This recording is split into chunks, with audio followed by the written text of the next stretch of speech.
Egipto, uno de los imperios más impresionantes que el mundo ha conocido. Creemos que conocemos Egipto. El terrible y despiadado poder de los faraones. Las tumbas de oro. Los increíbles logros de ingeniería que desafiaban los límites de la tecnología. La verdad es mucho más intrigante. El antiguo Egipto no fue solo un imperio, sino muchos, cada uno de ellos gobernado por faraones que se enfrentaban a retos diferentes y escribieron diferentes capítulos de la historia de la civilización humana. Esta es la historia de uno de los mayores innovadores de la historia. El maestro constructor de pirámides del Imperio Antiguo, Jufu. No es un cuento de hadas sobre crueldad tiránica e ingeniería milagrosa, sino la historia de un pueblo con una inquebrantable fe en un solo hombre. Es la historia épica de una nación que sacrificó a lo mejor de 2 generaciones y de cómo esas décadas de sangre y sudor crearon la primera época de un imperio mundial.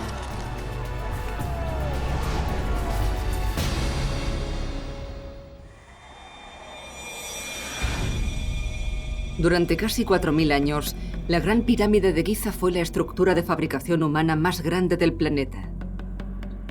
Se construyó en el punto álgido de lo que hoy conocemos como el Imperio Antiguo. Fue una época anterior a la generalización de la escritura y los documentos sobre ella son muy pocos. Eran hombres principalmente analfabetos, con herramientas sencillas, y pudieron crear una de las maravillas del mundo. Las pirámides ocupan nuestra imaginación como algo misterioso e insondable. Para entender la Gran Pirámide, tenemos que entender a una sombría figura de la historia, un enigmático faraón llamado Jufu. ¿Cómo pudo su pueblo construir una estructura tan ambiciosa? ¿Cuál era su propósito? Por suerte, este monumento puede darnos algunas respuestas. Si se sabe cómo interpretarlas, están en las piedras, los pasadizos y las cámaras de este increíble edificio. Y en el cuidado y la precisión de los ingenieros que lo construyeron. A través de todo esto, podemos revivir esta antigua civilización. Sus preocupaciones, su sistema de creencias, pero por encima de todo, su dedicación a Jufu, el faraón que durante 20 años fue el ser humano más poderoso del mundo conocido.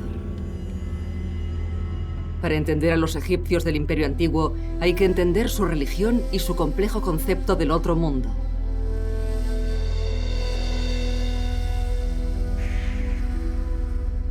2500 años antes de Cristo, Sneferu, el primer faraón de la cuarta dinastía egipcia, moría. Y su hijo Jufu se preparaba para subir al trono. Su padre había sido un rey terriblemente popular, pero su pueblo no le lloraba. Creían que la vida seguía después de la muerte, y la muerte del padre de Jufu era especialmente significativa. Porque en el otro mundo, el espíritu del faraón muerto se uniría a los dioses.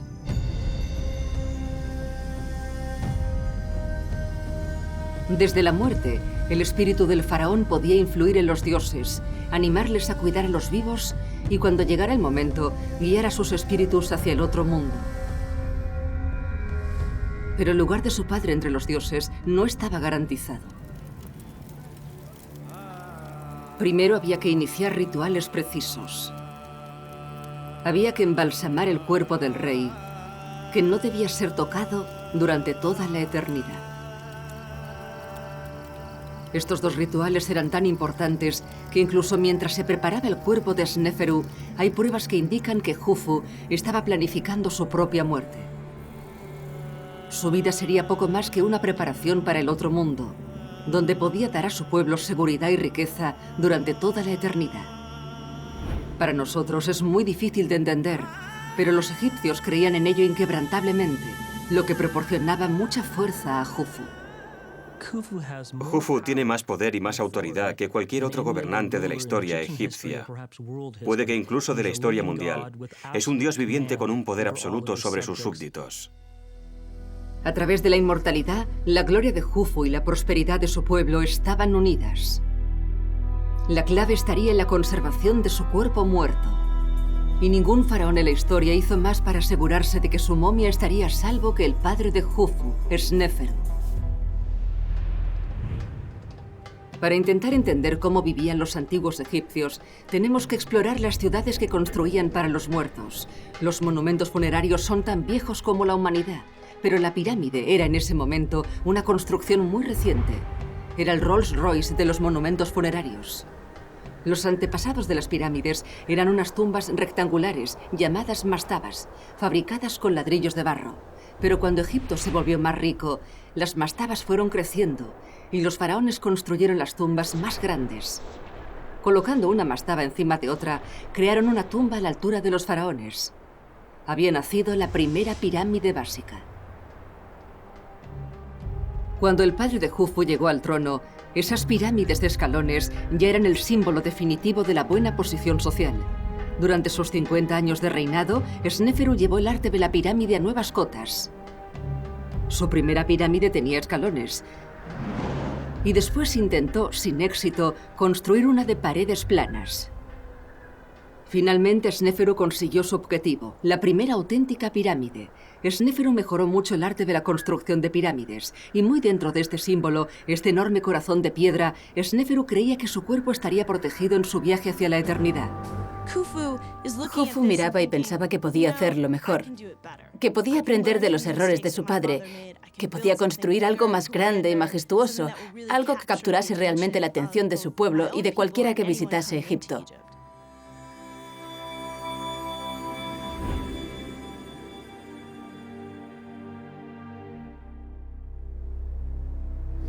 Los hijos de los hombres poderosos a menudo quieren marcar su propio territorio, tener un impacto visual sobre el paisaje. El nuevo faraón Jufu escogió construir su pirámide al norte de la antigua capital egipcia, Menfis, sobre una meseta de Giza, donde nunca se había enterrado a un rey. Sería la mayor estructura de piedra que el mundo había visto. El padre de Jufu murió creyendo que había perfeccionado la pirámide. Pero Jufu quería llevar esa forma de arte a la última expresión y cimentar su propio lugar en la eternidad. Dedicaría todos los recursos de la nación a su mastodóntico proyecto. Este es un monumento que Jufu construía para decir: aquí estoy, miradme, soy el rey, tengo poder, tengo riqueza. Por otro lado, también era su tumba. Y Jufu pensaba que necesitaba un lugar en el que pudiera transformarse, desde el que pudiese elevarse hacia el otro mundo y unirse a los dioses. El proyecto costaría una fortuna, pero Jufu era increíblemente rico. La fuente de la prosperidad de Egipto era uno de los mayores ríos del mundo, el Nilo. El río estaba lleno de peces, percas y bagres. Era una ruta comercial clave. Y sus crecidas anuales daban a los granjeros egipcios un agua milagrosa y una tierra increíblemente fértil. Egipto es el regalo del Nilo. El resto de Egipto es un gran trozo de desierto. El Nilo es el torrente sanguíneo de Egipto, su autopista. El motivo por el que Egipto sobrevive en mitad del mayor desierto del mundo, el Sáhara. Pero a pesar de su riqueza, el éxito no estaba asegurado. Una pirámide tan grande llevaría décadas, y en el antiguo Egipto, incluso los faraones podían morir jóvenes. Si Jufu no vivía lo bastante para terminar su gran pirámide, sus sueños de inmortalidad se destruirían, y la seguridad de Egipto y las almas de los egipcios correrían peligro. Incluso siendo joven era muy importante que Jufu empezara a hacer su pirámide y la terminara durante su vida. No sabía cuánto tiempo gobernaría, podía morir en cualquier momento. Los egipcios creían que la relación privilegiada de su faraón con los dioses estaba íntimamente relacionada con la generosidad del Nilo. Que el Nilo creciera se debía en parte a que las cosas funcionaban bien en el mundo en un sentido cósmico. Los dioses estaban tranquilos, estaban contentos, las cosas se hacían bien. Pero si Jufu quería una pirámide que asombrara a los dioses, necesitaría gran cantidad de mano de obra. Unos 25.000 jóvenes sanos. Sería la mayor movilización de gente de la que había sido testigo Egipto. ¿de dónde los sacaría?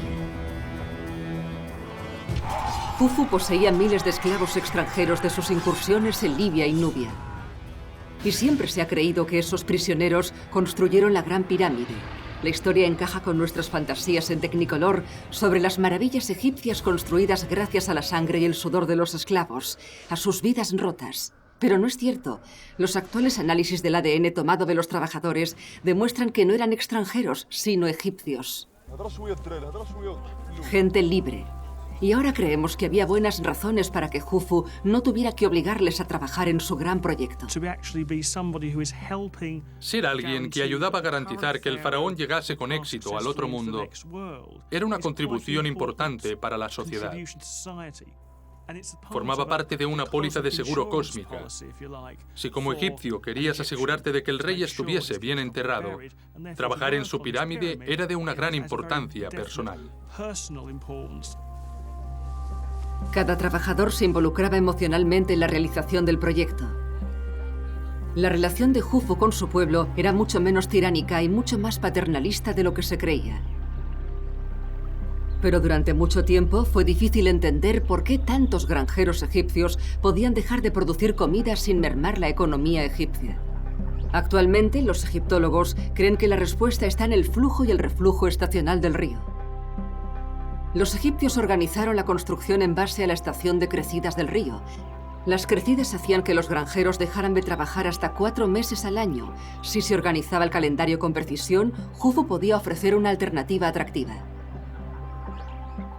Las crecidas anuales del Nilo eran muy importantes para la construcción de la pirámide, porque cuando el río se desbordaba, había 3 o 4 meses del año en los que los campesinos no podían trabajar la tierra.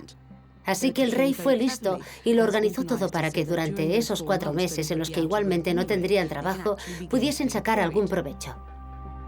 Organizar los periodos de más trabajo de construcción durante los periodos de crecida era una solución que hacía feliz a todo el mundo. El Nilo crecido era también el medio más eficaz para transportar hombres y materiales. Esta antigua vía fluvial, de más de 6.600 kilómetros de longitud, alimentaba el gran proyecto de Jufu. Como el lugar de construcción, en Giza, estaba a casi 8 kilómetros de sus orillas, los ingenieros prepararon un sistema de canales a través de los campos que los separaban. El edificio que iba a ir tomando forma era más que una tumba y una fortaleza. Su diseño estaba imbuido de un poderoso simbolismo religioso.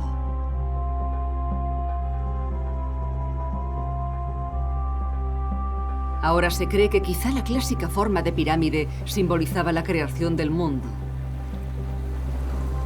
La primera parte de la Tierra en elevarse por encima del agua fue una gran montaña. Los egipcios la llamaban Tak Yenen y la convirtieron en uno de sus dioses. Como el jardín del Edén, ese lugar era armonioso y pacífico, un paraíso terrenal. Ese primigenio estado de perfección era conocido como Maat. La forma de la pirámide imita la tierra emergida y representa ese estado perfecto. Maat es básicamente verdad u orden, los buenos modos como lo opuesto al caos. Así que para los egipcios era el Maat, el orden, contra el caos. Y el mundo siempre era caótico y el rey tenía que mantener el equilibrio entre los dos. La pirámide de Jufu tenía que seguir estrictamente las reglas del Maat. Era la chispa mágica que transformaría un gran montón de piedras en una escalera hacia la otra vida. Su primera e importantísima acción fue alinear la pirámide con los cielos, el hogar de los dioses.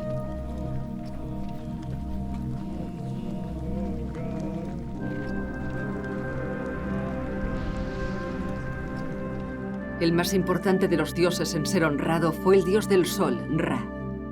Creían que Ra transportaba el sol por el cielo, del este al oeste. Cuando la pirámide se terminara, los muros del este y del oeste estarían orientados hacia el sol que salía y se ponía para honrar el viaje de Ra. Pero la alineación este-oeste no fue la más importante.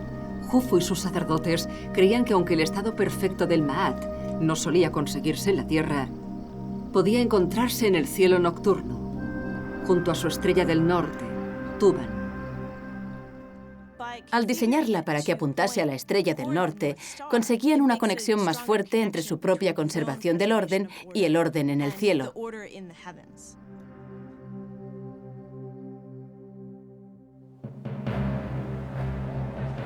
Para llevar a cabo esta importantísima empresa, con un pie en la tierra y otro en el cielo, hombres de todos los rincones del imperio del Antiguo Egipto se reunieron en Giza. Esa reunión probablemente fuera la mayor concentración de mano de obra de la historia de la humanidad. El calor abrasador de la llanura de Giza sería el hogar de algunos de ellos durante décadas. Mientras sus ingenieros marcaban la planta más baja de la pirámide, los trabajadores veían por primera vez la magnitud de la tarea que les esperaba. Y no debía de ser una visión tranquilizadora. Lo que debían pensar el primer día que miraban la meseta de Giza debía ser: ¿cómo vamos a poder hacerlo? Es desalentador pensar, no hay nada aquí y dentro de 20 años habrá una montaña.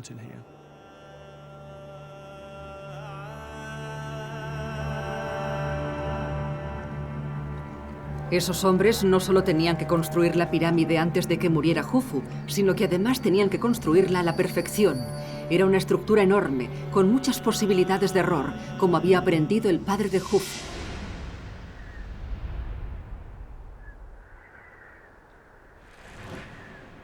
Sneferu había conseguido la primera pirámide perfecta con la pirámide roja, pero por el camino cometió graves errores. Su primer intento de conseguir una auténtica pirámide acabó con un desastre. Situó la estructura en una zona de desierto cuyos cimientos no eran del todo estables. Al elevar los lados, los cimientos empezaron a resquebrajarse.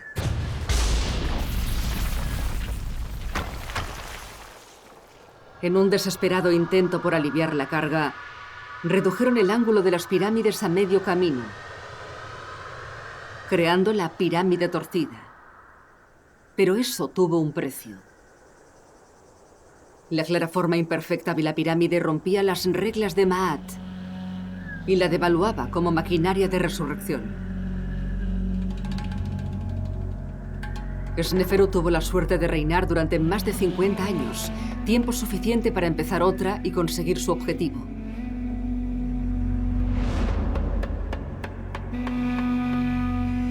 Pero Jufu no podía permitirse ese lujo. Quizás solo tuviera una oportunidad para conseguir su pirámide, y su prioridad era asegurarse de que la pirámide se construyera sobre unos cimientos firmes. Jufu no quería repetir los errores que había cometido su padre. Buscaba un sitio donde los cimientos de piedra caliza fueran un poco más fuertes, donde pudiera aprovecharlos para construir un monumento enorme. Por eso, en una tierra principalmente compuesta por barro y arena, los investigadores de Jufu descubrieron el lugar perfecto en la rocosa meseta de Giza. Los cimientos de Giza le prometían solidez a Jufu, pero también tenían otra ventaja: una inagotable cantidad de piedra caliza de primera calidad.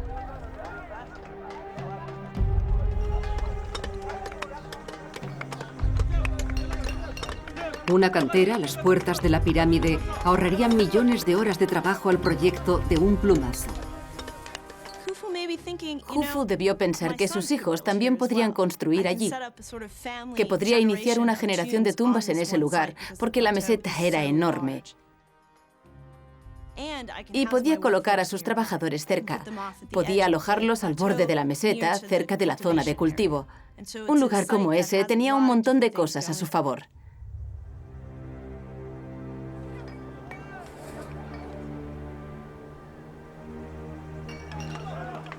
La pirámide se tragaría casi 2,5 millones de bloques de piedra caliza, con un peso medio de 2,5 toneladas cada uno. Algunos de los bloques de la base de la pirámide eran incluso más grandes, de hasta 15 toneladas. Jufu y sus ingenieros habían empezado bien, Tenían unos cimientos sólidos y una gran cantidad de piedra, pero todavía se enfrentaban a un problema. Tenían que asegurarse de que cada etapa se construyera al mismo nivel. Si se elevaba ligeramente en algún punto, sería imperfecta, inútil, un insulto a los dioses a los que pretendía encandilar.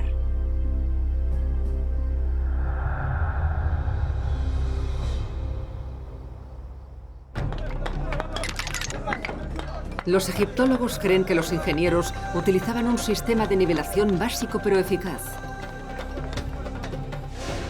Se fijaban 2 trozos de madera de la misma longitud a un travesaño, creando un triángulo isósceles, y se hacía una marca en la mitad del travesaño. Una plomada colgada del vértice hacía intersección en el travesaño, en la marca, solo cuando se colocaba una superficie nivelada. El instrumento, llamado nivel de escuadra, permitía a los ingenieros comprobar que todas las piedras estaban perfectamente horizontales. El aparato era sencillo, pero increíblemente eficaz. Cuando el gran proyecto de Jufu empezó a tomar forma, cada lado de la base de la pirámide, más largo que 2 campos de fútbol, estaba casi perfectamente horizontal, desviándose de la perfección menos de 3 centímetros.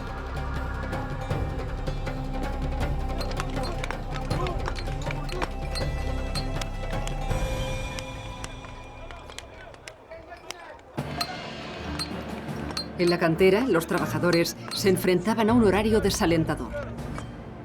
En una semana de 10 días, solo tenían un día de descanso. Sabemos que los equipos de los hombres de las canteras cortaban y entregaban un bloque de piedra cada 3 minutos para la pirámide. Cada bloque de piedra caliza se arrancaba de las rocas y se cortaba a la medida necesaria. Tenían herramientas muy sencillas, mazas y cinceles primitivos fabricados en cobre, un material relativamente blando. Por suerte, la piedra caliza es más fácil de cortar que muchos otros tipos de piedra. Los antiguos egipcios usaron las mismas herramientas para cortar piedra durante siglos y pasarían otros 500 años antes de que empezaran a usar el bronce y crearan una nueva generación de herramientas mucho más duras. Como sus antepasados, los constructores de Jufu confiaban en su insistencia y en la cantidad de hombres que tenían para conseguirlo. Lo fundamental de la tecnología egipcia de la época era la tecnología práctica. No les interesaban las especulaciones. ¿Qué necesitamos para hacer el trabajo? Eso era todo lo que pensaban. Cuando las piedras estaban preparadas, los trabajadores de la cantera las llevaban hasta el lugar de la construcción. Aunque la cantera estaba cerca de la pirámide, era una tarea mastodóntica, ya que muchas de las piedras pesaban varias toneladas. ¿Cómo llevaron 6 millones de toneladas de piedra hasta las caras de la pirámide emergente? Nuevamente, parece que la solución fue sencilla y práctica.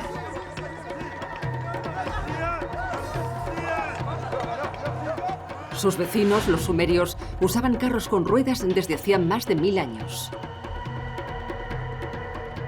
Los ingenieros de Jufu debían conocer esa tecnología.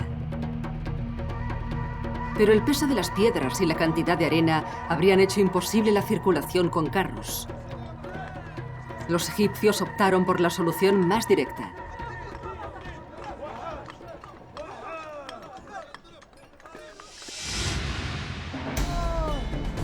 Construyeron una enorme rampa y simplemente arrastraban los bloques sobre planchas de madera.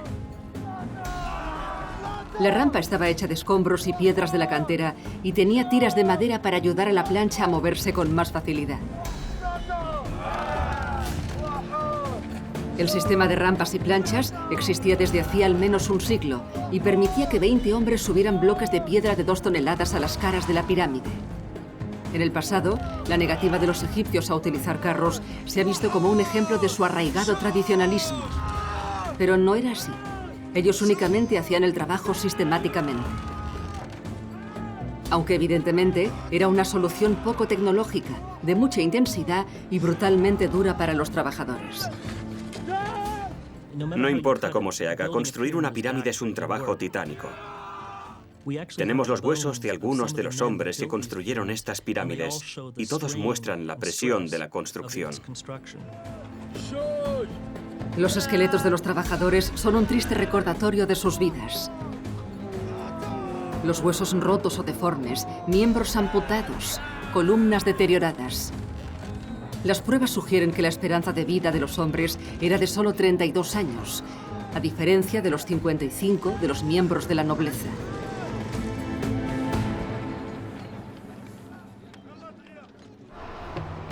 Piedra a piedra, la gran pirámide de Jufu iba creciendo. Los bloques llegaban a la pirámide sin estar completos. La parte de abajo y uno de los lados eran planos, y los mamposteros de la obra terminaban el resto de superficies, alisando los lados y la parte superior para crear superficies perfectamente niveladas. Pero la gran cantidad de mano de obra que tenía asociada presentaba su propio problema logístico. Siempre se ha creído que fueron unos 25.000 hombres los que participaron en este proyecto. 4.000 picando, transportando y terminando la piedra, y más de 20.000 en trabajos de apoyo.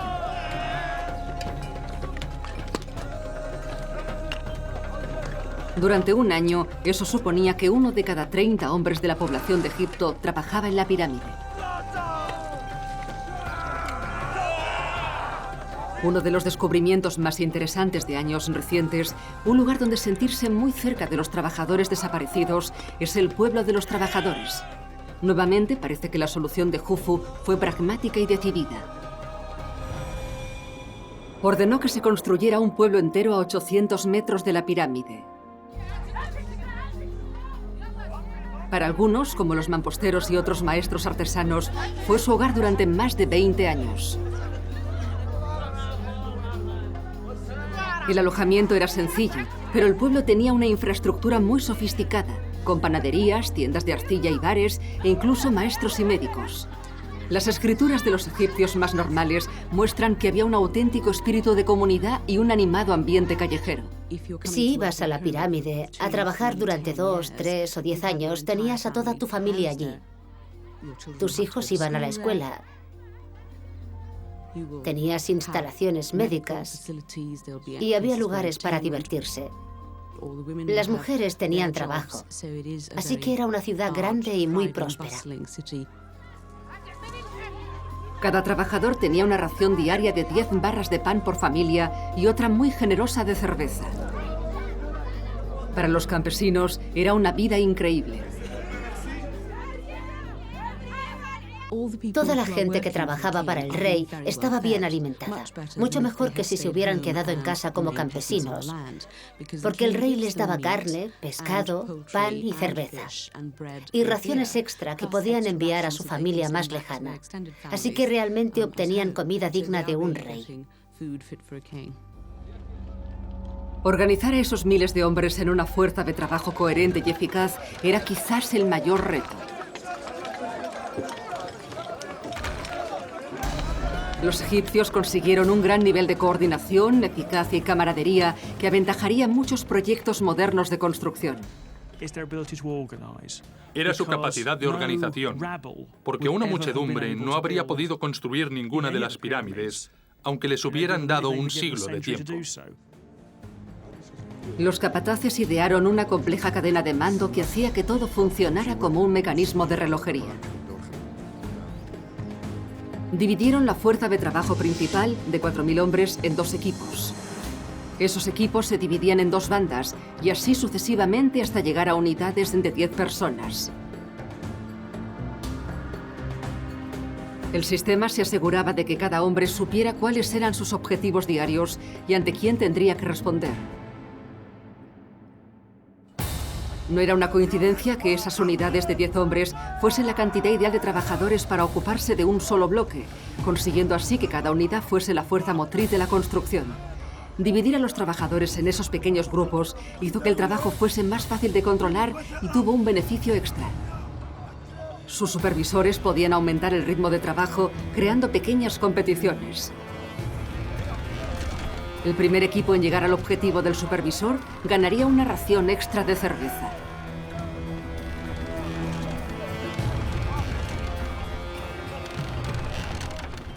Se ideaban muchos trucos psicológicos para hacer que la gente trabajara más rápido, para que compitieran un poco para levantar la piedra un poco más alta, para poner una piedra más antes de que terminara el día.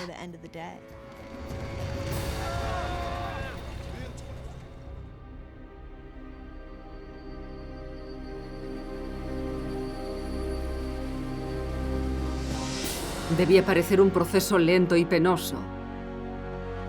Pero piedra a piedra, el proyecto de construcción más grande del mundo empezó a tomar forma.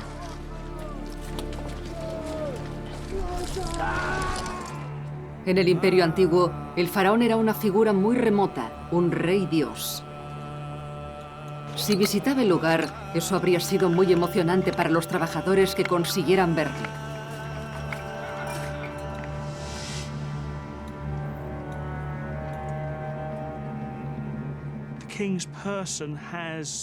El rey en persona tenía una especie de aura sobrenatural.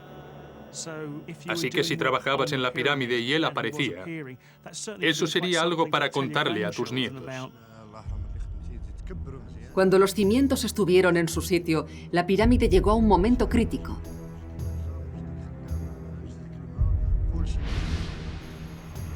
Utilizando pruebas más recientes, podemos extrapolar los resultados a ese periodo para valorar la tarea que les esperaba a los trabajadores. En lo que se convertiría en el corazón de la pirámide, los ingenieros construyeron la cámara funeraria de su faraón. Alojaría su cuerpo momificado y los valiosos objetos rituales que acelerarían su viaje al más allá. Cosas de oro, brillantes y exquisitas, que los saqueadores de tumbas, aventureros y arqueólogos han tenido tantas ganas de descubrir a lo largo de los siglos. Aunque Jufu esperaba unirse a los dioses a su muerte, era vital que su cuerpo permaneciera conservado e intacto. Si se movía o se dañaba, su alma eterna perecería, dejando a su pueblo desprotegido y su cuerpo descompuesto fuera del paraíso. Paradójicamente, la simple visión de la pirámide publicitaba a kilómetros de distancia su tumba llena de tesoros, convirtiéndola en un imán para los ladrones de tumbas. La primera pirámide de Egipto, la pirámide de escalones, fue creada por el faraón Djoser. Para proteger su momia, hizo que sus constructores excavasen 30 metros en los cimientos por debajo de la pirámide para crear una cámara funeraria secreta. Pero a principios del siglo XIX, cuando unos viajeros oportunistas llegaron a su interior, descubrieron que había sido saqueada por los ladrones. Cuando los arqueólogos pudieron al fin entrar en la cámara en los años 30, apenas encontraron unos tristes fragmentos de la momia del faraón. Jufu no quería correr el mismo destino, así que los trabajadores de su cuarto interior se aseguraron de que los pasadizos principales se pudieran bloquear con rocas después del entierro. Para disuadir a los ladrones, sus ingenieros construyeron la cámara fúnebre con granito. La piedra se extrajo especialmente de una cantera a 930 kilómetros. Era más dura que el acero y prácticamente imposible de penetrar. Pero la cámara era solo el principio. Su jefe de ingenieros ideó más medidas de seguridad. Cuando el cuerpo del faraón se colocara en la cámara fúnebre, 3 placas de granito caerían cuidadosamente en su sitio, sellando dentro al faraón. Como tercera línea de defensa, se colocaría otra serie de bloques gigantes, evitando el paso por el pasillo ascendente que uniría la cámara con el pasadizo de entrada principal mediante un granito inexpugnable. Jufu creía que su pirámide sería una fortaleza. Pero cuando la pirámide empezó a crecer, los ingenieros descubrieron un error en sus cálculos. Esta cámara fúnebre fue la primera en ser construida con un techo plano de granito, y se preguntaban si sería lo bastante fuerte para soportar el peso de la pirámide. Con el espectro de la pirámide torcida de Sneferu planeando sobre ellos, decidieron asegurarse. Idearon una serie de cámaras para repartir el peso, 20 metros por encima de la cámara. En el techo se harían dinteles para no cargar todo el peso sobre la cámara. Actualmente sabemos que esas cámaras fueron totalmente inútiles, pero tranquilizaron mucho a los arquitectos de la época.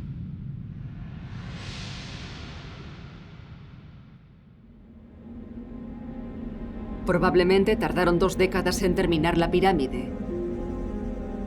Jufu había sobrevivido para ver su pirámide llegar a una altura impresionante. Pero el trabajo no había terminado. El revestimiento de piedra pulida transformaría la pirámide de un cuidado montón de piedras a un monumento impresionante, un punto de referencia, un triunfo tanto estético como arquitectónico. Los trabajadores seguían teniendo muchos meses de trabajo duro por delante. Los mejores mamposteros unían los bloques de roca extraídos y colocados en escalón con piedra caliza blanca de alta calidad. Tenían que asegurarse de que las piedras encajaban unas con otras perfectamente, sin ningún hueco visible. Después tallaban y pulían la piedra caliza hasta conseguir un acabado perfectamente suave e iridiscente. Trabajaban con cinceles de 1 centímetro de ancho.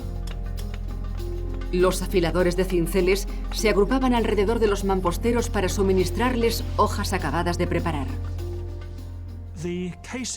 Cuando se le añadía el recubrimiento a la pirámide, su aspecto cambiaba totalmente. En lugar de ser vasto, el recubrimiento estaba muy pulido, y si el sol brillaba en la dirección adecuada, casi parecía que la pirámide brillase, como hecha de plata pulida.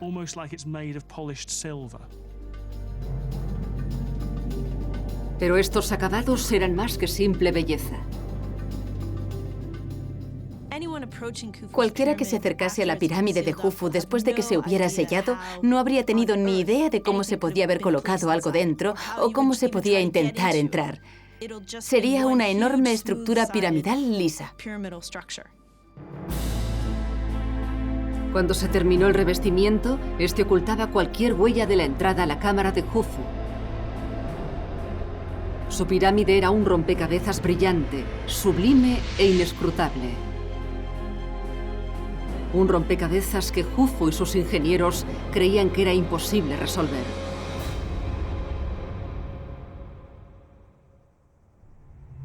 Veinte años después de empezar, el faraón Jufu había sobrevivido para ver su obra maestra terminada. Él y sus súbditos habían ganado la carrera contra la muerte y por el camino habían creado uno de los emblemas de la civilización humana.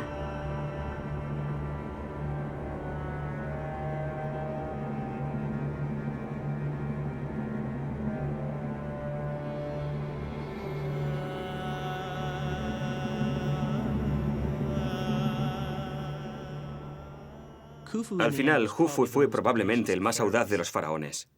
Si quería tener una pirámide completa al morir, debía haber construido una más pequeña, pero construyó la mayor que se había hecho. No había ninguna garantía de que viviría lo suficiente para verla, aunque fuera a medias. Combinando tecnología sencilla con una determinación y una fuerza extraordinarias, su pueblo le proporcionó esa visión. Debió de ser un momento de orgullo e inspiración. El hecho de superar lo que hizo tu abuelo cuando trabajaba para Sneferu debía de ser muy satisfactorio. Y también debía hacer sentir a la gente que probablemente nadie volvería a conseguir algo tan importante.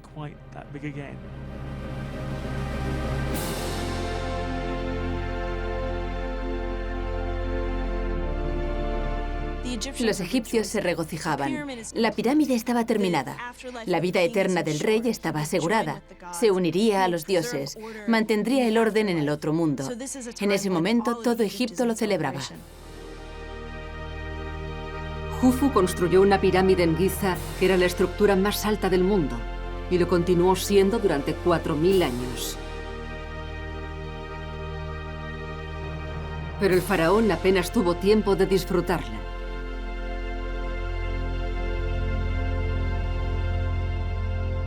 Tras haber visto la pirámide terminada, contra todo pronóstico, Jufu murió. Para nosotros, todavía un hombre de mediana edad.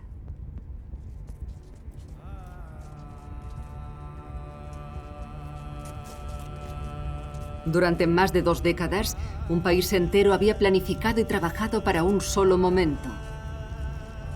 Después pondrían a su faraón a descansar en su cámara de resurrección.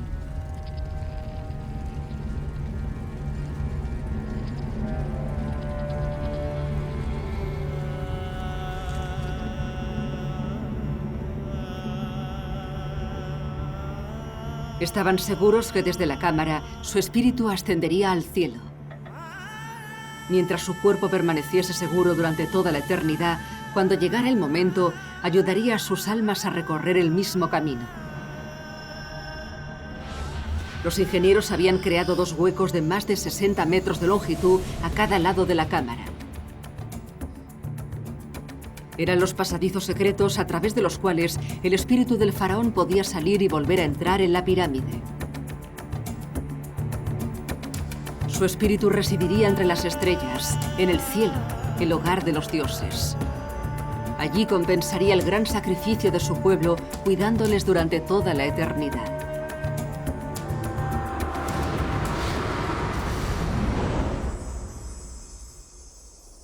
Y para las generaciones de egipcios posteriores a Jufu, debió de parecer que la gran pirámide demostraba que había valido la pena, ya que ofrecía ricas recompensas.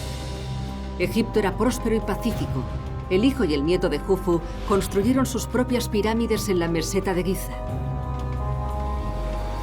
Pero ninguna superó el extraordinario momento de Jufu. Continuó siendo el pináculo de los constructores de pirámides del antiguo Egipto. El valor divino de Jufu estaba asegurado. Siglos después de su muerte, seguía siendo adorado como un poderoso dios. Y se ha sugerido que la esfinge, mundialmente famosa y todavía totalmente enigmática, pudo haberse tallado como homenaje al ahora legendario Rey Dios. Tras el reinado de Jufu, Egipto disfrutó de casi 400 años de paz y prosperidad sin pausa. El país era estable y el pueblo dormía tranquilo por la noche, con el estómago lleno. Pero pronto el hechizo tuvo que romperse. El río Nilo, el corazón de Egipto y la fuente de toda su riqueza, empezó a secarse.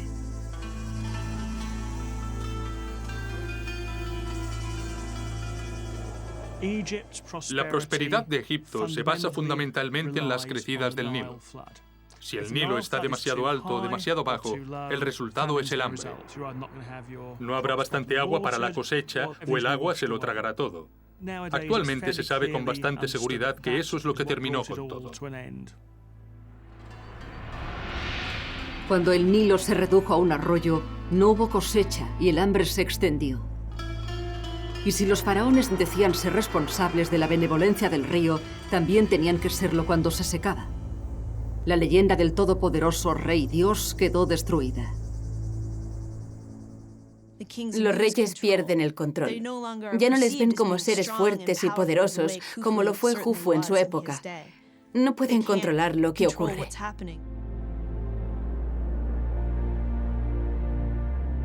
Al final, la estabilidad del imperio antiguo pasó a ser un caos, y los logros arquitectónicos de Jufu nunca pudieron igualarse. Ese visionario faraón iluminó el imperio antiguo durante las primeras etapas de un gran imperio. Jufu tuvo la suerte de vivir en una época de riqueza y abundancia relativamente libre de la amenaza de invasión. Sin la distracción de la guerra, el hambre o las epidemias, fue una época fuera de lo común, en la que toda una generación pudo dedicarse a un solo proyecto de importancia nacional.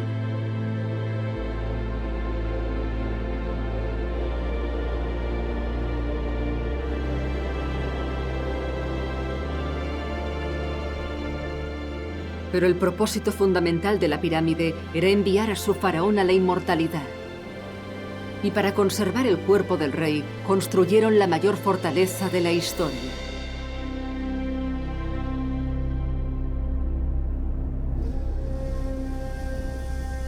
Creían que su ingenioso sistema de seguridad formaría una barrera infranqueable para los ladrones de tumbas más decididos durante toda la eternidad.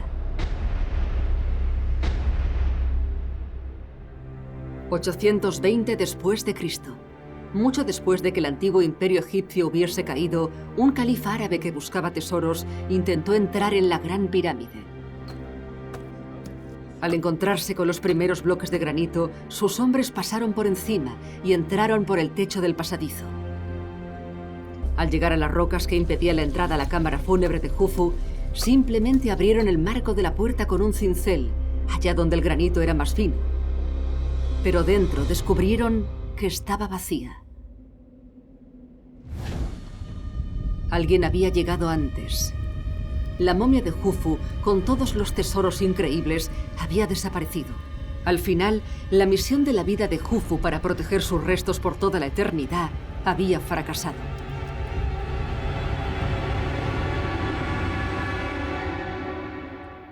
Jufu no está teniendo una buena vida en el más allá. Para él, lo único importante de construir la pirámide era llegar al otro mundo. Eso era muy importante. Y como los restos no han durado, su trabajo quedó totalmente incompleto. Al final, Jufu y su pueblo fueron traicionados por los descendientes de nuevas civilizaciones que ellos solo podían imaginar. Sus planes, cuidadosamente trazados para conservar el cuerpo del rey en una obra de arte y conseguir así su propia inmortalidad, fueron penosamente frustrados. Pero ha perdurado. En los términos de Jufu, su alma ha sufrido porque su cuerpo ha sido destruido y su tumba violada. Pero a otro nivel, el hecho de que sepamos su nombre y que su nombre se recordase a lo largo de toda la historia egipcia, ha hecho que su alma continúe viva. Así que Jufu ha triunfado sobre la muerte, iluminó el imperio antiguo y sigue inspirando respeto a hombres y mujeres más de 4000 años después de su muerte. Siempre será recordado como el faraón más visionario de Egipto. Sus logros, analizados forensemente, nos recuerdan que debemos pensar en el Egipto antiguo como un lugar real en una época real, no como una especie de mundo mágico. Y por eso mismo es mucho más fuerte.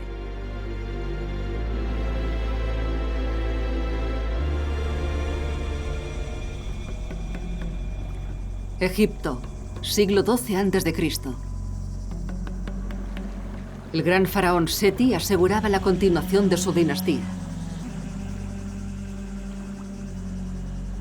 Los sacerdotes de Seti habían designado a su hijo mayor, Ramsés, como heredero al trono. Ramsés nació en la 19ª dinastía, un linaje inmensamente rico e influyente. Esa nueva nobleza había sido testigo de un renacimiento del imperio y Ramsés se convertiría en el faraón más icónico del Imperio Nuevo. Para entender la magnitud de sus logros, tenemos que entender el imperio en el que había nacido y cómo había evolucionado este en los 1300 años transcurridos desde los días del Imperio Antiguo.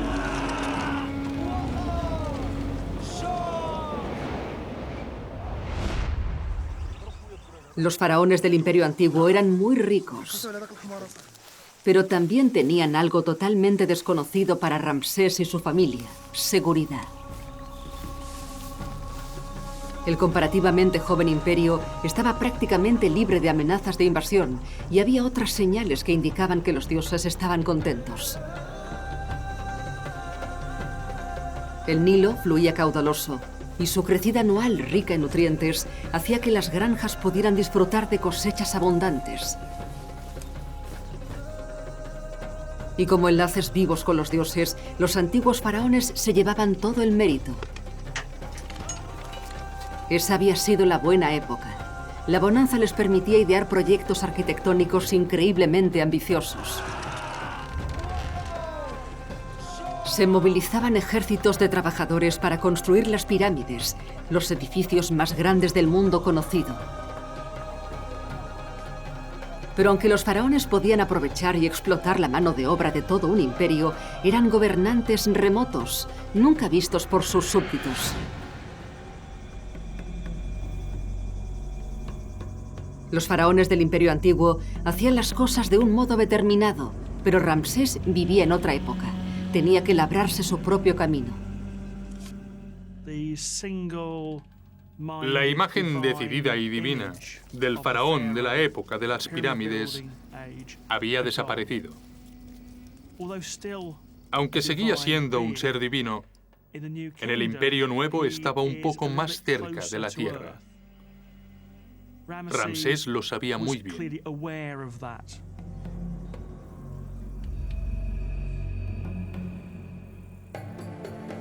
El padre de Ramsés, el gran Seti, le preparaba para este nuevo papel de faraón más expuesto, complaciente y accesible. En la época de Ramsés, los faraones tenían que trabajar mucho más duro en las relaciones públicas. No podían permitirse esconderse en su palacio y dejar que los monumentos hablaran por ellos. Tenían que aparecer regularmente ante su pueblo y organizar ceremonias para que vieran que existían. En los jardines exteriores de los templos, Ramsés, como príncipe heredero, se ocupaba de las tareas del faraón con su padre. Las pirámides formaban parte de una época muy distante, pero los edificios seguían siendo básicos para la autoridad del faraón y el simbolismo religioso era tan importante como siempre. En el Imperio Nuevo, Giza ya no era el centro del poder faraónico, que se había trasladado 650 kilómetros al sur, hasta Karnak, en el Nilo.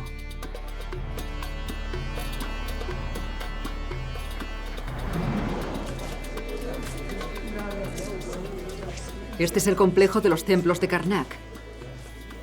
Al igual que la Gran Pirámide, las estructuras tenían un poder sagrado y ofrecían un camino visible al más allá. Pero a diferencia de las elitistas pirámides de Giza, los templos de la época eran mucho más accesibles. Una de las primeras tareas de Ramsés fue expandir junto a su padre este lugar religioso. Juntos crearon el mayor complejo de templos jamás construido y lo coronaron con uno de los grandes logros de la ingeniería de la antigüedad, la sala hipóstila.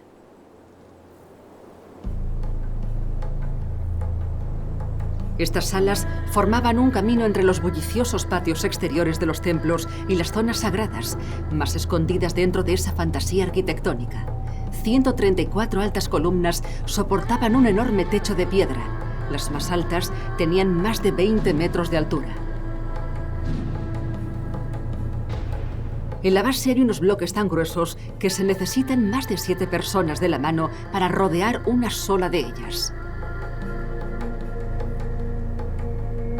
Pero como los grandes constructores de pirámides del Imperio Antiguo, los ingenieros de Seti usaron métodos aparentemente sencillos para construir la sala.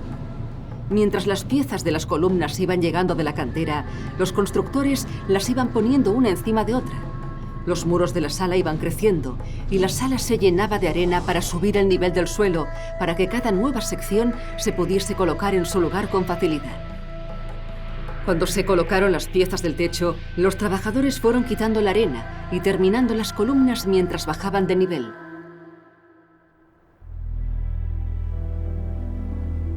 Igual que las antiguas pirámides, el templo de Karnak simbolizaba la búsqueda de la perfección y el orden dentro del caos universal. Pero eran más que símbolos. Se creía que las deidades vivían en el Sancta Sanctorum, donde solo el faraón y su sumo sacerdote podían entrar. La sala hipóstila, la gran obra de Ramsés, era la encarnación fosilizada de los mitos de creación oral.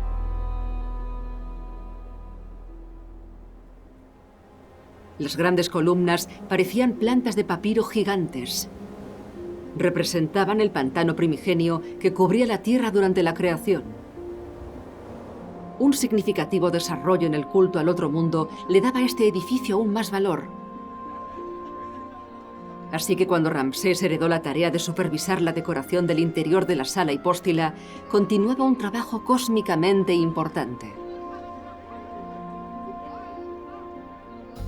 El espíritu del faraón muerto ya no se alojaba en el corazón de una enorme pirámide.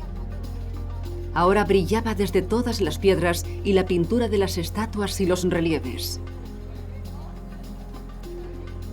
Los artistas hacían más que decorar. Estas imágenes transformaban la sala en una potente fuente de poder religioso y político. El futuro faraón empezaba a crear su propia marca, Ramsés. Es en los templos donde el faraón proyecta su imagen. Son los carteles en los que puede publicitar su gloria y su fe en los dioses. En parte intentaba impresionar a los dioses, no solo al pueblo en general, así que tenía dos públicos.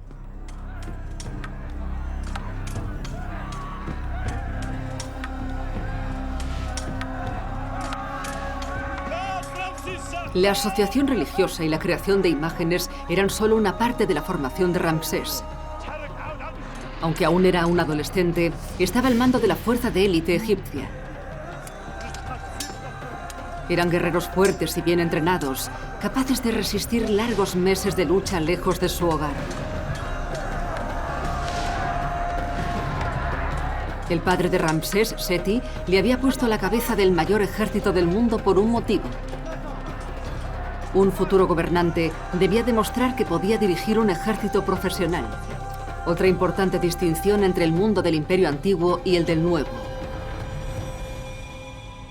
El Nuevo Egipto se había convertido en otra de las muchas superpotencias que competían por el control de la región. Al oeste se enfrentaban a los bandidos libios, al este al poder de los hititas y los sirios, mientras que al sur estaba la problemática provincia de Nubia. Políticamente las cosas no podían ser más diferentes de la primera edad dorada del imperio. Tras la muerte del gran faraón de la época de las pirámides, Egipto disfrutó de casi 400 años de paz y prosperidad sin pausa.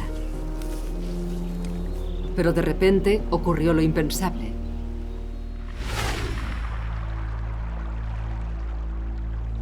El río Nilo, el corazón de Egipto y la fuente de toda su riqueza, se secó.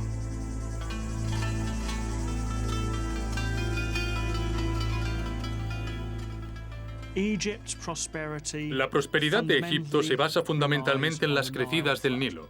Si el Nilo está demasiado alto o demasiado bajo, el resultado es el hambre. No habrá bastante agua para la cosecha o el agua se lo tragará todo. Actualmente se sabe con bastante seguridad que eso es lo que terminó con todo. Cuando el Nilo se redujo a un arroyo, no hubo cosecha y el hambre se extendió. Evidentemente, los dioses no estaban contentos. La privilegiada relación que los faraones parecían tener con los inmortales se había resentido. Los reyes pierden el control. Ya no les ven como seres fuertes y poderosos como lo fue Jufu en su época. No pueden controlar lo que ocurre.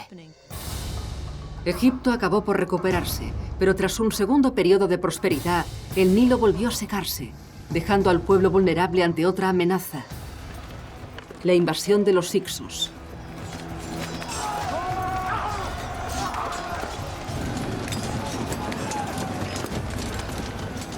Eran una fuerza conquistadora. Llegaron con carros que los egipcios no habían visto nunca.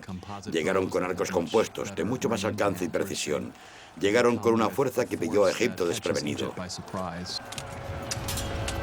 El país cayó ante los invasores.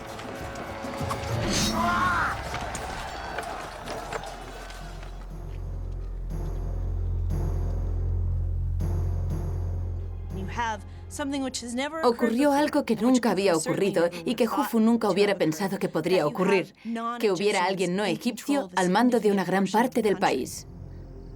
Los Hyksos controlaron el norte de Egipto durante más de un siglo, pero al final los egipcios consiguieron echarles.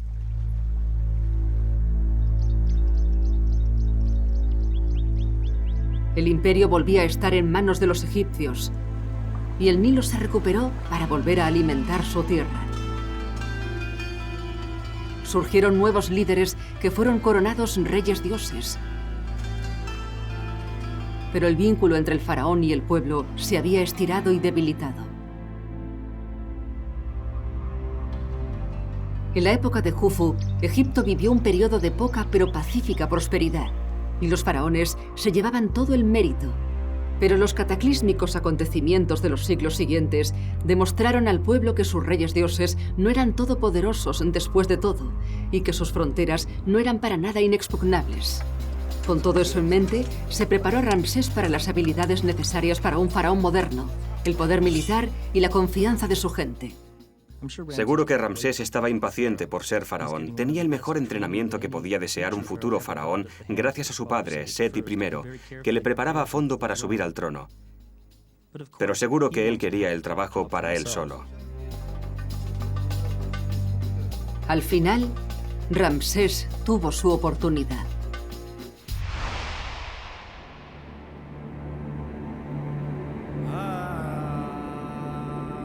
En 1290 a.C., el faraón Seti murió repentinamente.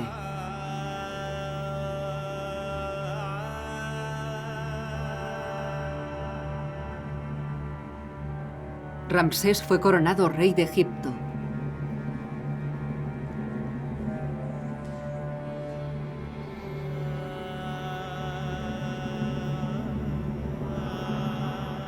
Como todos los faraones antes que él, el joven Ramsés esperaba llegar al otro mundo y convertirse en un dios. Pero antes estaba decidido a dejar su huella en el mundo mortal. Era un hombre que sentía el peso de la historia sobre sus hombros. Sabía que en la nueva época construir grandes templos no era suficiente. Había que verter sangre.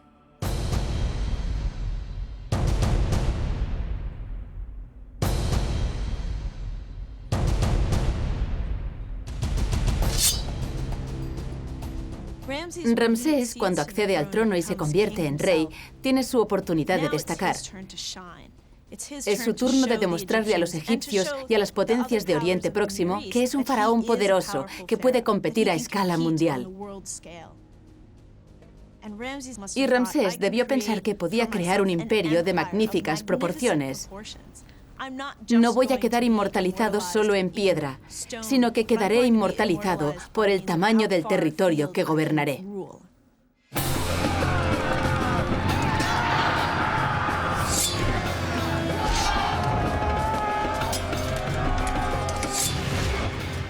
Tras haber reinado solo 4 años, el joven rey desplegó sus fuerzas al este de Egipto. Hábilmente consiguió doblegar una serie de pequeñas ciudades-estado en Canaán, actualmente Palestina e Israel, y consiguió así un lucrativo pasaje comercial.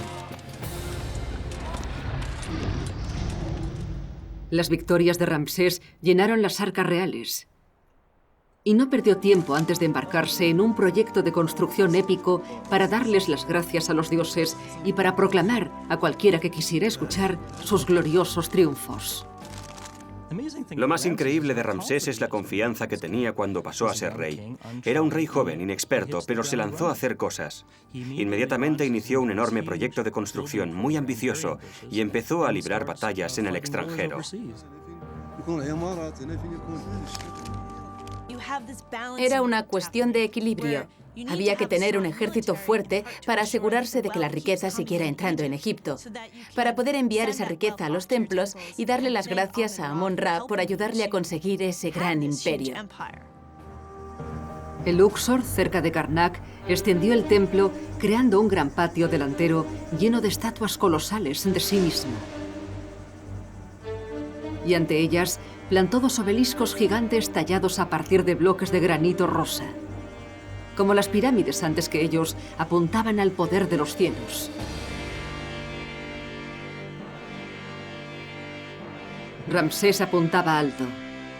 Había conseguido algunas conquistas memorables, pero si quería ser recordado como el mayor faraón que había existido, tenía que superar a sus antepasados. Decidió llevar su campaña hasta las tierras del enemigo más temido de Egipto.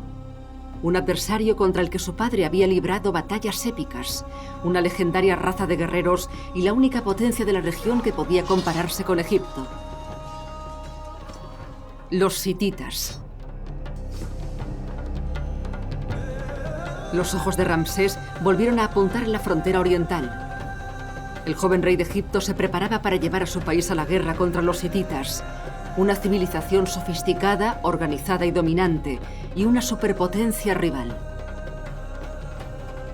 Su padre, Seti, había conseguido una famosa victoria sobre los hititas, recordada en los muros del templo de Karnak al capturar la estratégica ciudad de Kadesh.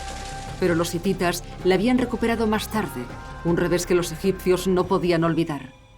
Kadesh es un lugar estratégico en Siria, pero había algo que tenía a los egipcios obsesionados con Kadesh. Kadesh estaba en la frontera entre Egipto y el reino hitita, gobernado por el rey Muwatallis.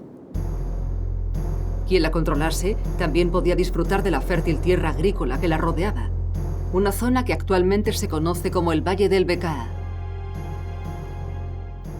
4 faraones habían intentado hacerse con este crucial premio estratégico.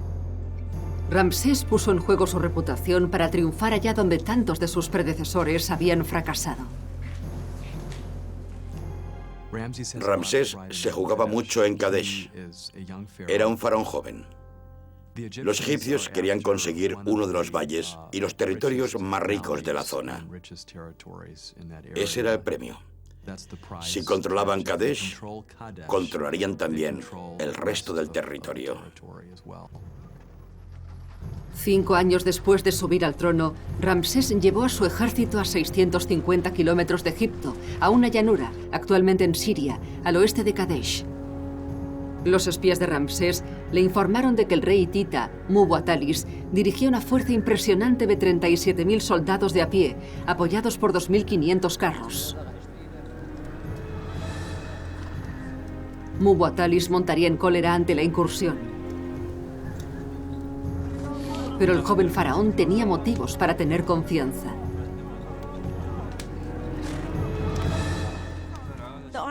El ejército que Ramsés preparaba para luchar en Kadesh era uno de los más modernos. Era muy superior y muy diferente a cualquiera que hubiera habido antes. Los egipcios, tecnológicamente conservadores, al fin se habían decidido a usar la tecnología.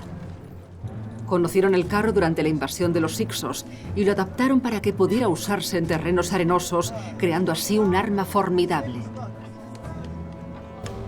Este carro era ligero, muy maniobrable y por encima de todo terriblemente rápido.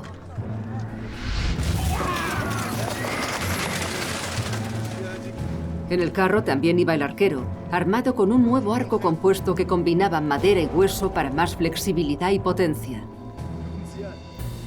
Ese nuevo diseño hacía que pudieran lanzar flechas con precisión mortal a una distancia equivalente a 3 campos de fútbol y con bastante potencia para perforar la armadura de bronce de los hititas. Junto a los carros iba la infantería, llevando otra arma mejorada, el kopesh, una espada corta con una hoja mortal curvada.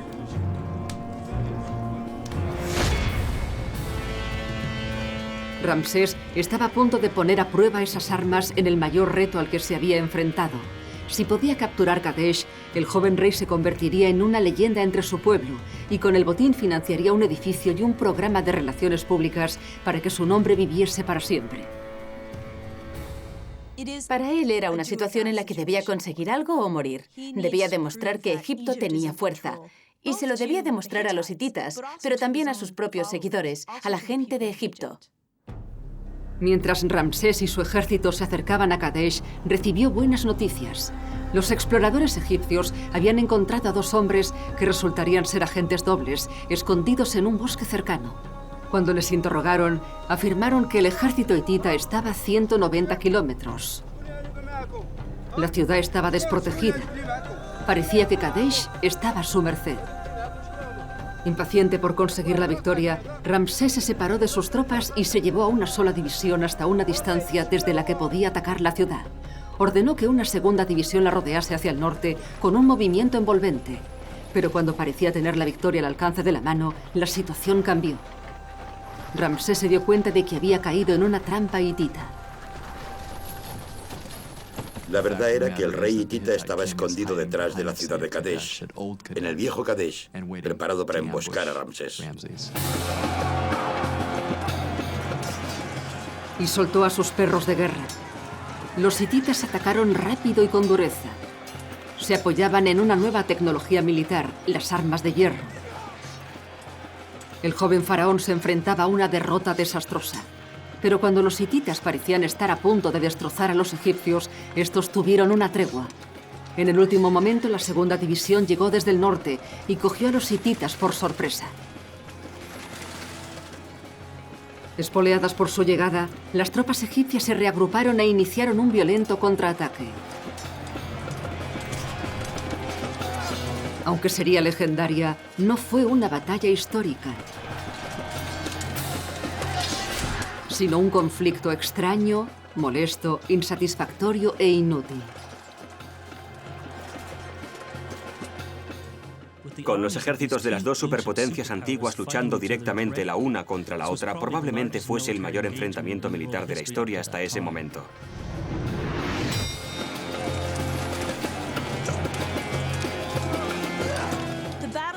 La batalla entre Ramsés II y los hititas fue enorme. Hubo sangrientas matanzas en ambos bandos. La batalla se cobró miles de vidas, pero al final no hubo ningún vencedor.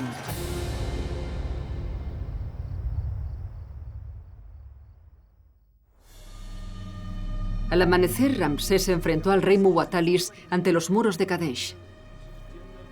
Las filas de los dos ejércitos enemigos se prepararon para otra terrible batalla. Pero cuando parecía inevitable que hubiese un baño de sangre de proporciones espantosas, ocurrió algo sorprendente. Enfrentados a una matanza segura, Ramsés y el rey hitita se retiraron. Como ninguno de ellos sabía la fuerza que tenía, hubo un estancamiento.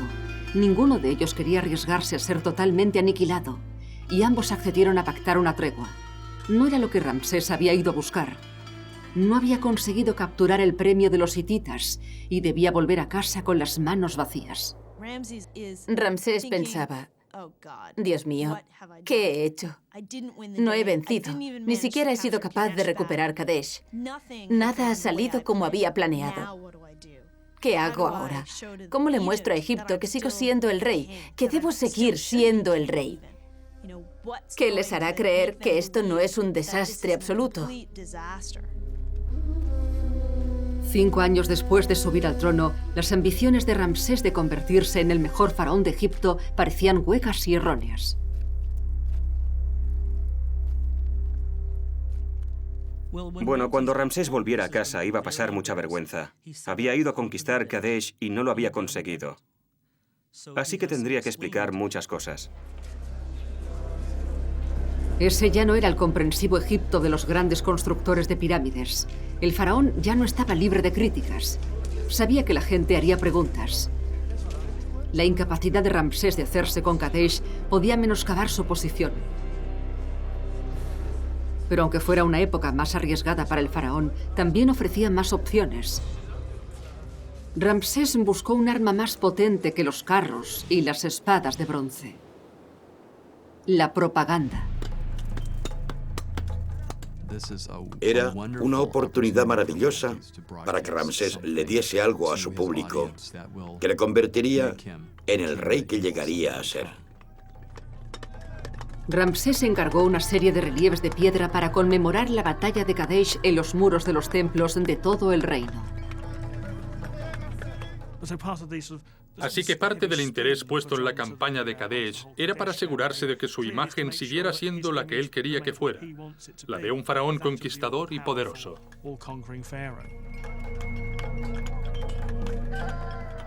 Cuando hizo su propio relato de la batalla de Kadesh, Ramsés demostró que era un gran publicista de la antigüedad. Los grabados cuentan la historia no de una tregua incompleta, sino de una victoria clara. Ramsés estaba representado como un gran héroe que, lejos de sus tropas, resistía solo y con valor a la emboscada hitita.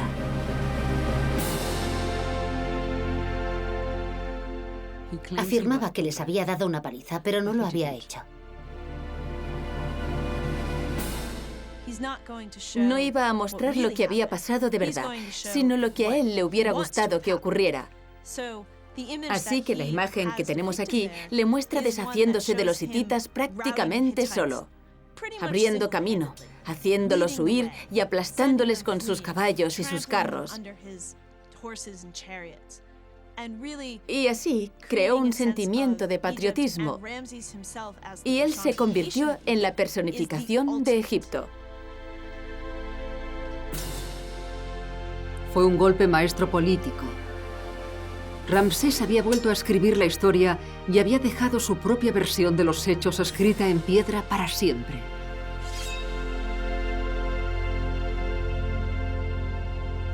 Pero el talento del joven rey para la publicidad acababa de empezar.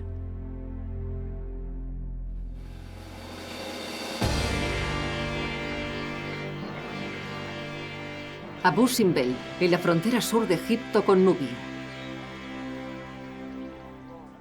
El 6º año del reinado de Ramsés eligió ese lugar para construirse un monumento a sí mismo.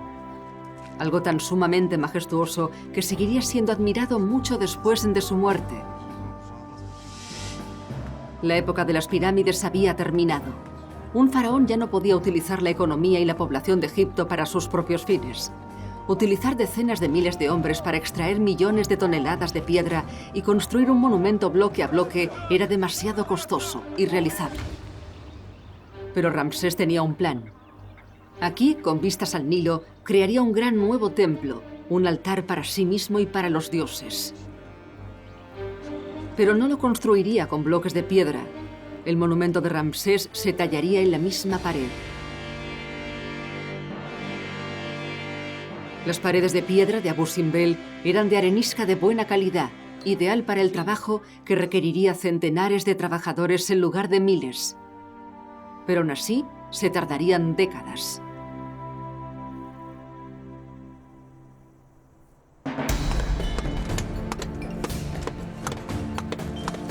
...1284 a.C.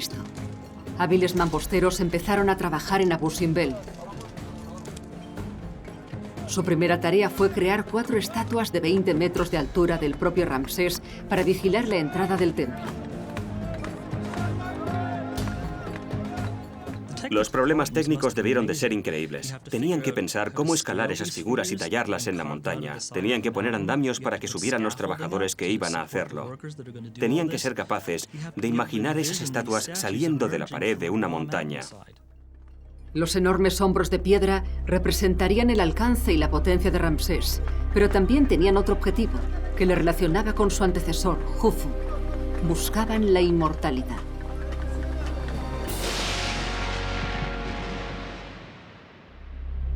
En la época de Ramsés, los faraones eran enterrados en tumbas subterráneas secretas en el Valle de los Reyes. Pero los saqueadores seguían entrando en las tumbas para llevarse sus tesoros y sus momias.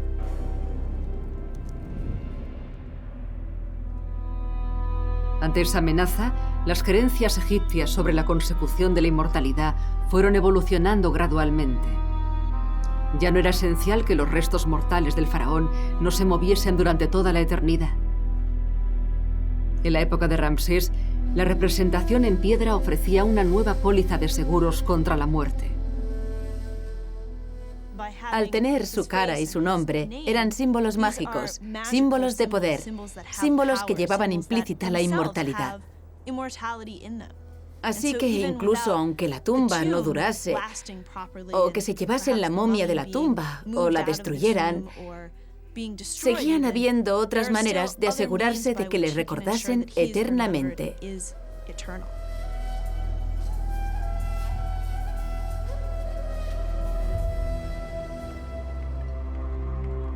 Las esperanzas de vida eterna de Ramsés estaban puestas en los grandes monumentos, y no hay ninguno mayor que Abu Simbel. Igual que los constructores de pirámides, tenía que terminarlo antes de morir, pero tenía apenas una fracción de la mano de obra de los faraones del Imperio Antiguo. Y las herramientas para tallar apenas habían cambiado en los 13 siglos que habían pasado desde las grandes pirámides. La única innovación significativa habían sido los cinceles más resistentes, hechos de bronce. Cuando las estatuas empezaron a tomar forma, los trabajadores empezaron a excavar más profundamente la pared de la roca. El templo terminado se internaría unos 60 metros en la montaña.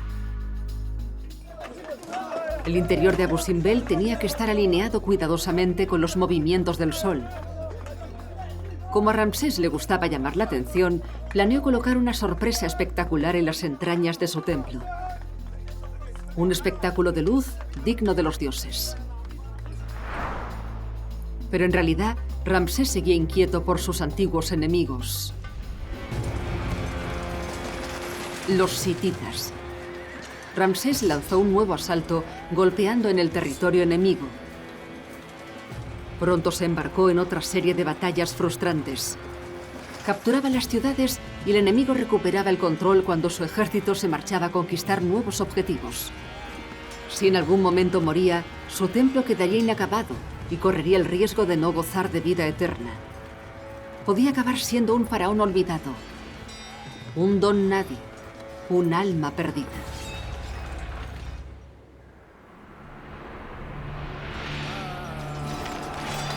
Durante casi 15 años, Ramsés fue royendo el imperio hitita.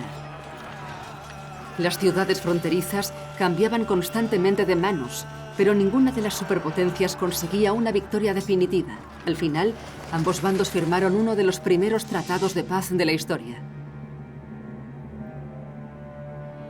Fiel a las formas, Ramsés lo utilizó para alabar sus habilidades diplomáticas en los muros del templo de Karnak. Con la paz asegurada, podía dedicar todas sus energías a su gran proyecto en Abu Simbel.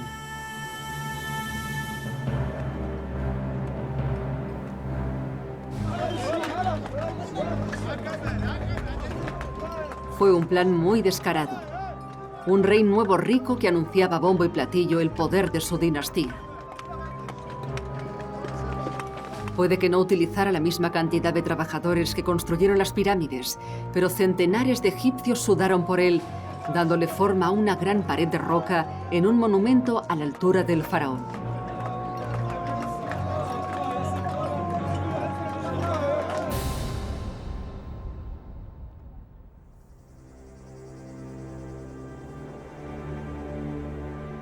(1266 a.C.) Ramsés había gobernado durante 24 años cuando por fin pudo desvelar su obra maestra.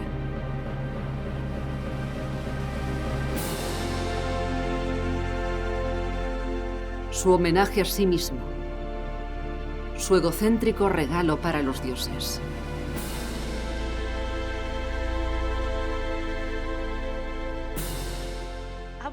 Abu Simbel es el templo por excelencia. Es una obra maestra.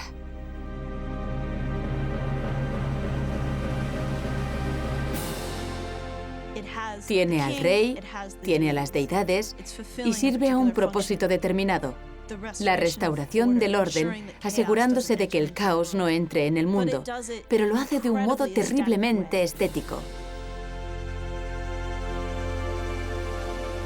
En sintonía con esta época más turbulenta y compleja, el templo tenía un doble propósito. También era un aviso imponente para los vecinos del sur de Egipto. No creo que Abu Simbel sea solo una espectacular obra de ingeniería creada para la gloria de Ramsés y su endiosamiento, sino que también era una advertencia para los nubios por si decidían rebelarse. Era un cartel gigante que decía: cuidado con el faraón. Dentro hay una espectacular avenida con estatuas de Ramsés de 10 metros de altura. Prueba de que se creía la encarnación viviente de un dios. Dentro de la montaña, por fin se pondría en marcha el brillante truco de la luz de Ramsés. En el santuario del corazón del templo está Ramsés, entronado como un dios junto a otras 3 deidades. 2 veces al año, al alba, los rayos del sol penetran por las salas interiores e iluminan casi 60 metros de oscuridad.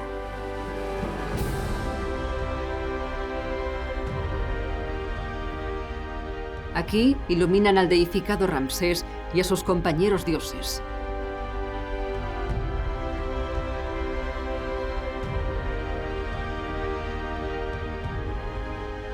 El mensaje es claro. Aquí Ramsés superará la larga noche de la muerte y vivirá para siempre.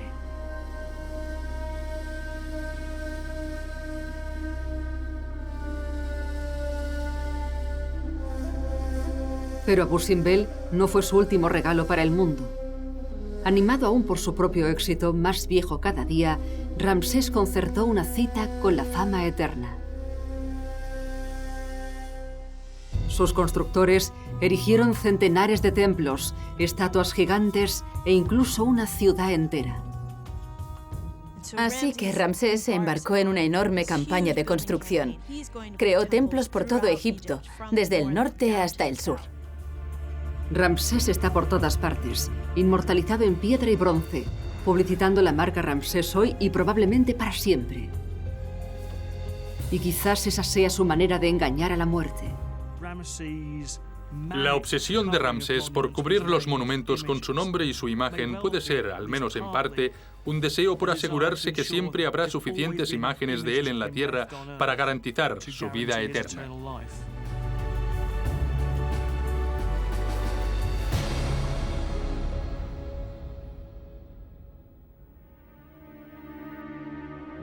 A pesar de toda una vida de guerra, Ramsés vivió casi hasta los 90 años.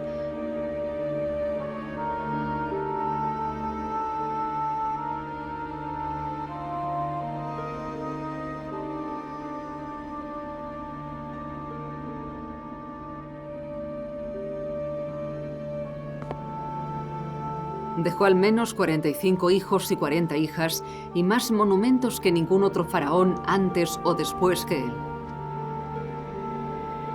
Su concienzuda estrategia de relaciones públicas había funcionado. Su país lloró su pérdida.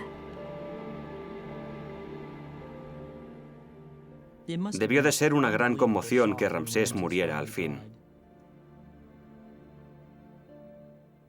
Hay que recordar que vivió el triple que la media de los egipcios de su época. Tenemos que pensar lo traumático que debió ser perder un líder que había dirigido tu vida durante todo ese tiempo. Ni siquiera tu abuelo recordaba a otro rey.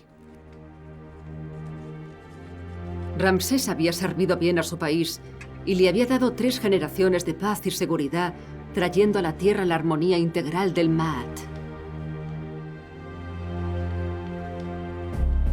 Los sacerdotes conservaron su cuerpo según los rituales que habían sobrevivido desde el Imperio Antiguo. Entonces, al menos una momia de faraón había sido protegida por un sistema de seguridad sin precedentes, con enormes placas de granito. Pero la momia de Ramsés no se colocó en una pirámide. Estaba destinado a una tumba secreta excavada en la montaña en el Valle de los Reyes. ¿Funcionaría el engaño? ¿Frustraría a los ladrones de tumbas?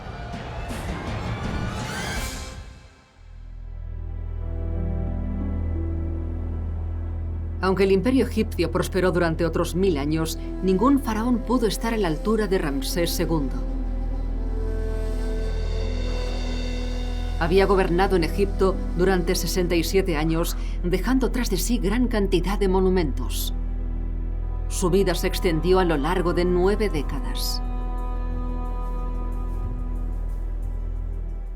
Creo que uno de los mayores testamentos del éxito de Ramsés como faraón es que tuvo muchos imitadores. Desde Ramsés III a Ramsés XI, varios faraones intentaron imitar a Ramsés II, pero ninguno pudo igualarlo, ni en la duración de su reino, ni en la grandeza de sus logros. El descubrimiento del último destino de Ramsés seguiría siendo un misterio durante otros 1000 años. El 6 de julio de 1881, el egiptólogo Emil Brugsch bajó por las paredes de Deir el-Bahri, cerca del Valle de los Reyes, hasta la entrada de una cueva. Dentro descubrió un depósito secreto de unas 40 momias. Las inscripciones revelaron que la mayoría de ellos eran faraones egipcios con sus reinas. Después de que saquearan sus tumbas originales, les habían vuelto a enterrar sin objetos de valor, un truco para frustrar a otros aprendices de ladrones de tumbas. Uno de ellos era el cuerpo del hombre considerado el faraón más importante de todos los tiempos, Ramsés II.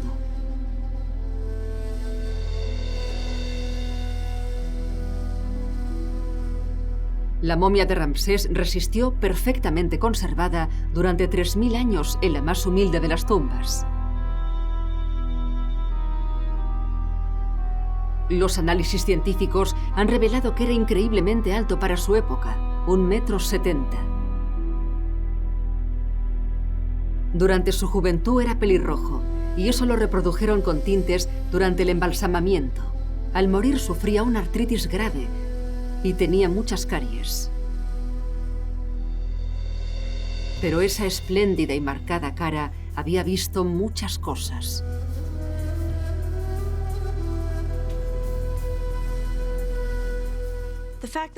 Que hoy estemos aquí hablando sobre Ramsés II es de algún modo lo que él habría querido. Lo que ha conseguido ha sido la inmortalidad.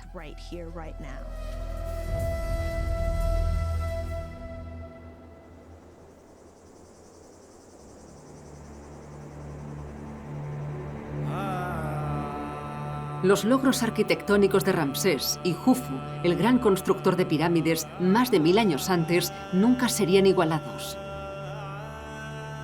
Estos dos faraones crearon la mejor época del imperio. Y los contrastes entre sus vidas ilustran el profundo cambio en la civilización egipcia. Desde una época de gobernantes prácticamente divinos a otra de guerra, conquista y maniobras políticas.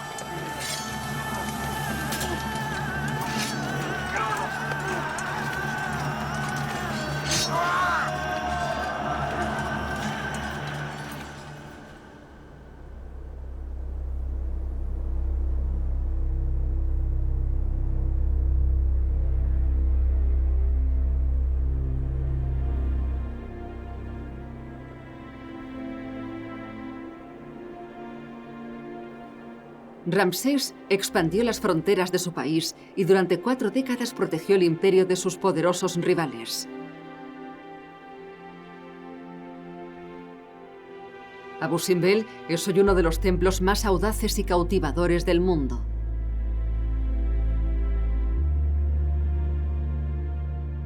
Pero el legado arquitectónico de Ramsés se extiende más allá de ese monumento.